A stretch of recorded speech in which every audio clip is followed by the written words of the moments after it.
अस्सलाम वालेकुम। आज मैं बहुत ही अच्छी आपसे बेहतरीन मिठाई जो है रेसिपी शेयर कर रही हूँ। आप इसे खोपड़े वाला कलाकंद कह लें या कोई और स्वीट डिश का कोई और मिठाई का नाम रख लें, बर्फ़ी, जो भी आप बोल दें। लेकिन है ना, ये बहुत अच्छी है। आपका दूध अक्सर गर्मी में ख़राब हो जाता है, तो इससे बहुत अच्छी मिठाई तैयार होती है और आपका वेस्ट भी नहीं होता। एक तरह से हमें इस बात का अफ़सोस भी नहीं रहता कि किसी गलती की वजह से दूध ख़राब हो गया, हमने बाहर रख दिया। तो मेरा भी दूध जो है वो थोड़ी जो है बाहर रहने की वजह से फट चुका था। आप देख सकते हैं कि ये दूध फट चुका है। हमें कोई प्रोसेस इसके साथ लंबा चौड़ा नहीं करना, बस इसे चूल्हे पे ऐसे ही छोड़ देना है कि ये गिरे ना और बस ये पकता रहे। ये इसी चूल्हे पे पकता रहेगा इतनी फ्लेम पे। अगर आप चाहें तो आप खड़े होकर और इसका ध्यान रखते हुए आँच जो है वो तेज़ करके इसे ड्राई कर सकते हैं। लेकिन हमने इसका जो है हल्के जो है इसको फ्लेम पे लो फ्लेम पे इसे रख दिया है और फ्लेम पे रख कर इसे हमने पानी जो है इसका रिड्यूस कर दिया है।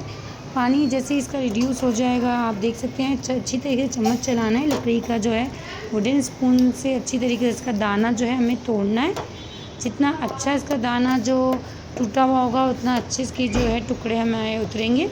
मिठाई वालों के पास होता है इस तरह घोटना टाइप का, जिससे वो दाना जो है मावे का और दूध के फटे हुए का ख़त्म करते हैं। लेकिन हम जो है अभी फ़िलहाल लकड़ी का यही चम्मच से काम चलाएंगे और इसी से ही आपको अच्छी तरीके से इसकी मिक्सिंग करनी है। इसका दाना जो है हमें ख़त्म करना है। इसमें हम इलायची का पाउडर जो है वो थोड़ा सा शामिल कर लेंगे और चीनी हम शामिल करेंगे। चीनी आपके टेस्ट के हिसाब से है।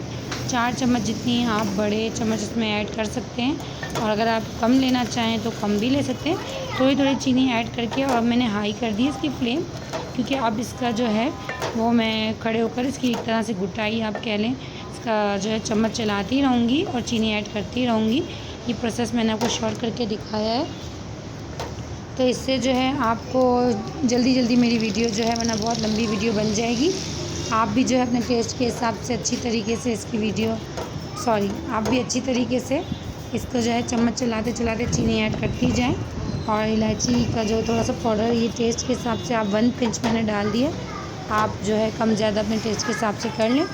अब ये बिल्कुल ड्राई होने की पोजीशन में जो है वो आ गया है हमारा फ्लेम। मैंने जो है आप फ्लेम को नॉर्मल कर सकते हैं, ना लो ना हाई, मीडियम फ्लेम पे हमने रख लिया है इसे। और इसमें 2 चम्मच भर के ये मैंने घी ऐड कर लिए हैं। आप देसी घी हो तो ज़्यादा बेहतर है, मक्खन भी इसमें ऐड कर सकते हैं। और इसे अच्छी तरीके से हम चलाएँगे और इसे मिक्स करेंगे बहुत अच्छा। इसे मिक्स करने के बाद इसकी हम बहुत अच्छी तरीके से घुटाई हो जाने के बाद बिल्कुल ड्राई हो जाएगा। तो इसमें हमने खोपड़ा तकरीबन आप 2 बड़े टेबल स्पून इसमें ऐड कर लें, 3 टेबल स्पून ऐड कर लें, तो इसका टेस्ट बहुत अच्छा आता है।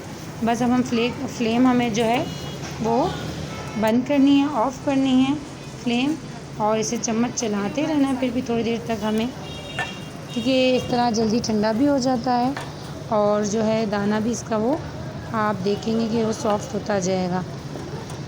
क्योंकि हमने इसे खुद नहीं फाड़ा, ये ऑलरेडी कुदरती तौर पे दूध फटा है, तो इसका टेक्सचर जो है वो चेंज होता है जो दूध हम फाड़ते हैं अकॉर्डिंग उससे। यहाँ पर मैंने जो है एक बर्तन में आप तेल या घी की जो है ना, आपके पास प्लास्टिक बैग होता है तेल घी का, वो मैंने रख दिया है। कोई मैंने ग्रीस नहीं किया बल्कि वो रख दिया है। उसी टाइम जो है खाली हुई थी तो मैंने वो रख दी। आप बटर पेपर या ऑयल कुछ भी लगा दें इसके ऊपर और थोड़ा सा खोपरा इसमें ऐड कर दिया है। आप बादाम, पिस्ते या कोई और ड्राई फ्रूट्स गार्निश के लिए भी ऐड कर सकते हैं, लेकिन मैंने इसी के ऊपर जो है वही चीज़ दिखाई है जो अंदर डाली है, यानी कि खोपड़ा।